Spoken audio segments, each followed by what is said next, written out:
यहाँ पर आने वाली सरबजीत कौर को क्यों इंडिया से पाकिस्तान रवाना किया गया और वो किस मिशन पे थी? जो सरबजीत कौर थी, इसका क्रिमिनल रिकॉर्ड मौजूद था। इसके ऊपर 3 से ज़ायद फौजदारी मुकदमात का इंदराज इंडिया के ज़िला बठिंडा में हो चुका था। इसके बच्चों के ऊपर 2 बच्चे, उनके ऊपर 9 से ज़ायद क्रिमिनल केसेस का इंदराज हो चुका है।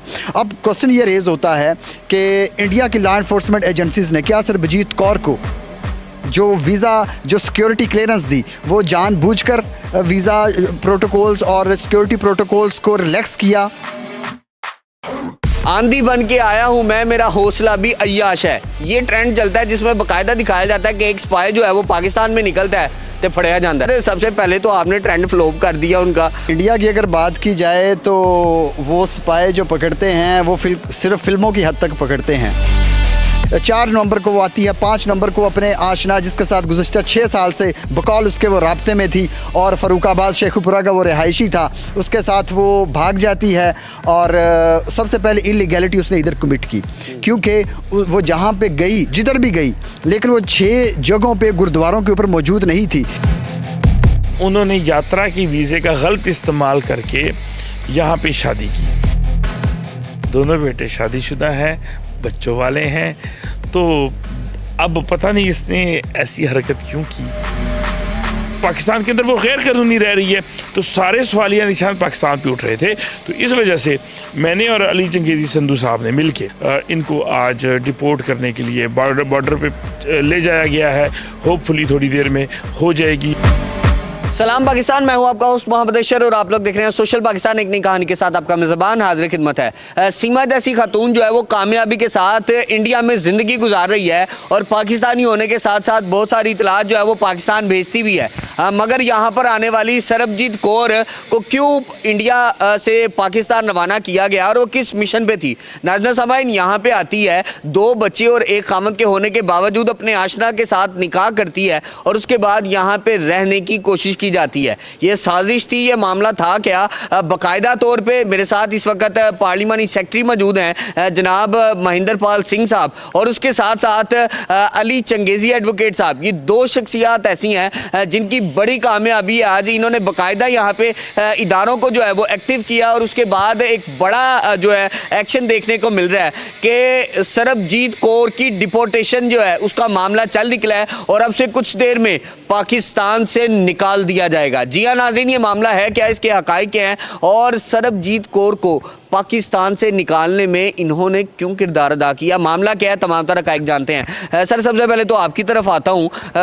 एक ऐसी शख्सियत जो आप की कम्युनिटी से है, आपको तो चाहिए था यहाँ पे मेहमान नवाजी करते, जिस तरह सीमा की मेहमान नवाजी कई अरसे तक की गई, मीडिया जो है वो आता रहा और उसको कवरेज मिलती रही, इज़्ज़त मिलती रही। यहाँ पे भी यही मामला देखने को मिलना चाहिए था, लेकिन ये मामला जो है वो खटाई में पड़ गया। ये क्या मामला हुआ, क्यों जो है वापस डिपोर्टेशन की जा रही है सरबजीत कौर की? देखिए, सीमा का और इसका मामला बिल्कुल डिफरेंट है। हमारा उसका मज़हब तब्दील करने से और शादी करने से हमें प्रॉब्लम ही कोई नहीं है। हमारी प्रॉब्लम ये है कि उन्होंने गैर कानूनी इक़दाम उठाया कि वो इंडिया से पाकिस्तान यात्रा पे आई और उनका शुरू से ही नीयत ये थी कि उन्होंने ये काम करना है और उन्होंने यात्रा की वीज़े का गलत इस्तेमाल करके यहाँ पे शादी की और ओवर स्टे किया। अगर ये शादी करके वापस भी चली जाती तो इशू शायद ना बनता, क्योंकि इसके मज़हब तब्दील करना इसका अपना है, शादी करना इसका अपना ज़ाती फ़ैसला है, हमारा उससे कोई ताल्लुक़ नहीं है। हमारा ताल्लुक़ ये है कि इन्होंने यात्री वीज़ा का गलत इस्तेमाल किया। वो यात्रा की वीज़े पे आई और उनके पास इख्तियार था सिर्फ़ 6 गुरुद्वारों को विज़िट करने का। वो वहाँ नहीं गई, कहीं और चली गई, तो उसकी वजह से पूरी दुनिया में जो सिख कम्युनिटी में तशवीश पाई जाने लगी कि वो यात्रा के लिए आई है तो कहीं और क्यों चली गई और पाकिस्तान ने उसको इतना फ्रीडम क्यों दिया। क्योंकि देखो, पाकिस्तान के अंदर वो गैर कानूनी रह रही है, तो सारे सवालिया निशान पाकिस्तान पे उठ रहे थे। तो इस वजह से मैंने और अली चंगेज़ी संधू साहब ने मिल के उन्होंने ज़ाहिर बात है वकालत की अपनी ज़िम्मेदारियाँ निभाई। मैंने मेरी मदीयत में पटिशन दायर की, जिस पटिशन की वजह से इनको आज डिपोर्ट करने के लिए बॉर्डर पे ले जाया गया है, होपफुली थोड़ी देर में हो जाएगी, या कुछ भी इश्यूज होंगे वो जैसे रिजॉल्व होंगे तो इनको रिपोर्ट कर दिया अच्छा सर, यहाँ पे मैं ज़रूर पूछना चाहूँगा, 2 बच्चे बताए जा रहे हैं और 2 बेटे हैं बाकायदा, और उनकी उम्र जो है वो अच्छी खासी 14-15 साल बताई जा रही है। उसके बाद जो है खामन जो है अच्छा कमाते हैं, घर से भी तंग नहीं है, फिर ये आशना और ये इश्क का जो भूत है वो 50 साल की उम्र में कैसे सवार हो जाता है, ये क्या मामला है? चूँकि आप तो जानते भी हैं, कुछ लोग ऐसे हैं जो इंडिया से आपसे रब्ता कर रहे थे इस हवाले से, ये क्या मामला रहा? क्या आपने कुछ इन्फॉर्मेशन हासिल की?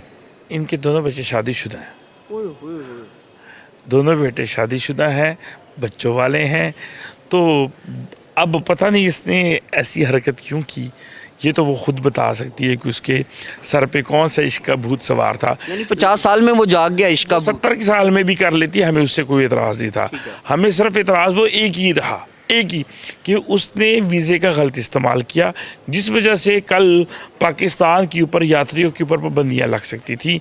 उसका हमें पाकिस्तान को बहुत नुकसान हो सकता था, जिस वजह से हमने ये पटिशन की। ये सांझे पंजाब को देखते हुए आपने तमाम तर इक़दाम उठाए? बेशक, इसमें कोई शक नहीं है। देखें, पंजाबियों के पास है ही क्या, इधर का पंजाब या उधर का पंजाब, ठीक है। अगर हम एक दूसरे के इस कदर दुश्मन बन जाएं, बाकी दुश्मनियाँ तो चले मुल्क लेवल पे तो चलो जो भी मामलात हैं, लेकिन कम से कम हम कल्चर की प्रॉब्लम तो नहीं होनी चाहिए। फिर अगर मजहबी इजाज़त ना हो तो वो भी बहुत नुकसान है, कि यहाँ के मुसलमान वहाँ यात्रों के लिए ना जा सकें, वहाँ के सिख यहाँ यात्रों के लिए ना सकें, तो ये मुश्किल काम है। तो हमने मिल के इसकी कोशिश की कि इस इशू को रिजॉल्व किया जाए। आंधी बन के आया हूँ मैं, मेरा हौसला भी अय्याश है, ये ट्रेंड चलता है जिसमें बाकायदा दिखाया जाता है कि एक स्पाई जो है वो पाकिस्तान में निकलता है तो फड़या जाता है। नाज़रीन, बिल्कुल यही वाली जो दास्तान है वो हो चुकी है, और पकड़ने वाला और कोई नहीं, ये मेरे साथ नौजवान वकील साहब खड़े हैं जिन्होंने फौरी पकड़ लिया है और उस स्पाई को जो है वो अंजाम तक पहुंचाने में अहम किरदार अदा भी कर दिया। सर, सबसे पहले तो आपने ट्रेंड फ्लोप कर दिया उनका, और वो ट्रेंड चलाने वाले लोग जो हैं वो पूरे पाकिस्तान के जो है स्पाई पकड़ रहे हैं वहाँ पे, और बड़ा मामला जो है वो गर्मा गर्मी का था। तुसी इधर काम हाथ है की कीता ये जो सरबजीत कौर है, इसको बाकायदा आपने वापसी भेज दी है, डिपोर्ट करवा दिया है। आपके चेहरे की मुस्कान बहुत सारे सवाल के जवाब जो है वो जाहिर कर रही है। सबसे पहले तो मैं शुक्रगुजार हूँ आपका। और इंडिया की अगर बात की जाए तो वो स्पाई जो पकड़ते हैं वो सिर्फ फिल्मों की हद तक पकड़ते हैं, लेकिन अल्हम्दुलिल्लाह पाकिस्तान की रियासती एजेंसीज़ और पाकिस्तान की फ़ौज और लॉ इन्फोर्समेंट एजेंसीज़ और पुलिस इदारे, उन्होंने आज तक जो काम किया है वो आपके सामने है, कुलभूषण यादव की शक्ल में। लेकिन मैं इसको कुलभूषण यादव के साथ कंपेयर नहीं करना चाहूँगा, आपने इंटरव्यू का ट्रैक ही बदल दिया है। I would like to come back to my petition. तो सरबजीत कौर नामी खातून, जिसकी उम्र तकरीबन 50 साल से ज़ायद थी, वो 1700 से ज़ायद सिख यात्रियों के साथ भारत से पाकिस्तान की धरती के ऊपर आती है, और जो पाकिस्तानी गवर्नमेंट की तरफ से उसको वीज़ा इशू किया गया फॉरेनर्स एक्ट 1946 के तनाजुर में, वो वीज़ा 6 गुरुद्वारों को विज़िट करने की हद तक था। और जो पाकिस्तान और इंडिया का प्रोटोकॉल 1974 साइन हुआ था, उसके तहत उसको जारी किया गया था। दैट वाज नॉन एक्सटेंडेबल, और वो सिंगल एंट्री वीज़ा था जो कि लिमिटेड था, नॉन एक्सटेंडेबल था और रिस्ट्रिक्टेड था। उसके जो कंडीशंस थी, उसकी कंप्लायंस सरबजीत कौर के ऊपर लाजम मलजूम थी। लेकिन सरबजीत कौर जब पाकिस्तान के अंदर आती है, 4 नवंबर को वो आती है, 5 नवंबर को अपने आशना, जिसके साथ गुज़श्ता 6 साल से बकौल उसके वो राब्ते में थी और फ़रूखाबाद शेखुपुरा का वो रिहायशी था, उसके साथ वो भाग जाती है।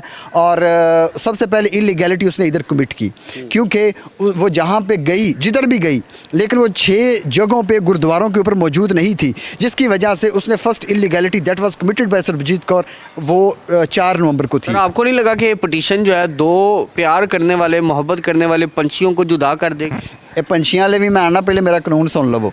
अच्छा, दूसरी बात ये है कि जो सरबजीत कौर थी, इसका क्रिमिनल रिकॉर्ड मौजूद था। इसके ऊपर 3 से ज़ायद फौजदारी मुकदमात का इंदराज इंडिया के ज़िला बठिंडा में हो चुका था। इसके बच्चों के ऊपर 2 बच्चे, उनके ऊपर 9 से ज़ायद क्रिमिनल केसेस का इंदराज हो चुका है।